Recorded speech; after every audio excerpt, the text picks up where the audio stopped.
If you remember the atmosphere here during the referendum debate, you can imagine that getting all the political parties here in Scotland, and indeed Scottish society, to agree on just one thing is incredibly hard. Then imagine you've got to do it in weeks, not months.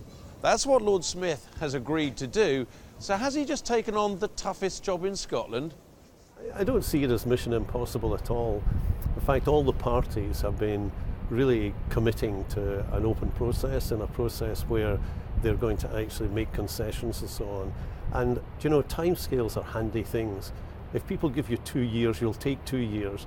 The Commonwealth Games, for example, I didn't want to be the guy to turn around and say to Usain Bolt, could you come back a week on Tuesday, we're not ready. Deadlines are actually good things, good discipline.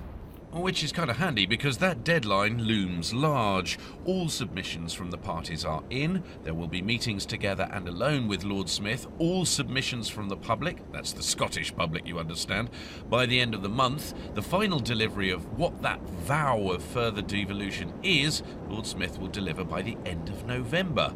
So what's first? Finding the red lines and the wriggle room?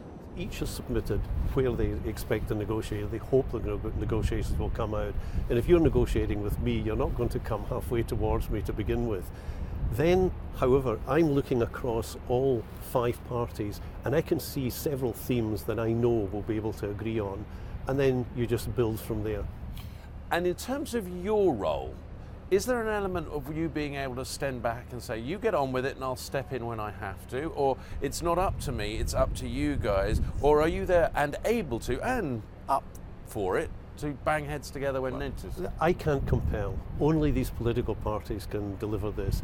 But you know, we're also reaching out to the population of Scotland. We've got 4,000 emails in already from just ordinary people who are interested in this process and have ideas. We're reaching out to Civic Scotland. I'm going to take all that information and present that to the political parties as well. And I genuinely think people will come to the table and we will have compromise. 45% didn't want this process at all, and anything that you come up with will always be less than what they wanted. How important is to make sure that they're represented and that you get them on board, and is it even possible? Well, the Scottish National Party are represented round the table. This is what's remarkable about this process. This is not just the 3 Westminster parties, it's the 3 Holyrood parties of Conservative, Labour and Lib Dem, but it's also the Greens and also Scottish National Party. And the Scottish National Party have absolutely committed to be part of this process and to take it very seriously and in a spirit of compromise.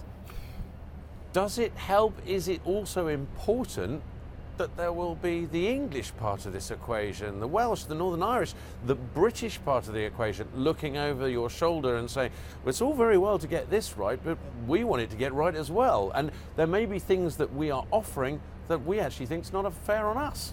Well, you know, fortunately, I don't have to solve all these problems. You've already said this is a tough enough gig. I'll do this gig. I've been asked to do this. I've been told by the Westminster parties they will honour their commitment to this, and that there will be draft legislation produced in January, and that whatever party or combination of parties is in power after May, they will implement that. That's good enough for me. Strikes me you're the sort of person that doesn't get easily pushed around and is quite up for these sort of things. Oh yes. Well, I've lived a long time. I've had a pretty successful career so far, and you know, I'm independent. I don't get pushed around. Can I also say something else? I'm a very proud Scot. I'm part of this process. I want this to succeed for the people of Scotland. And no, I don't get pushed around. I've been pushed around by experts in the past. Okay, I'll come up with a solution.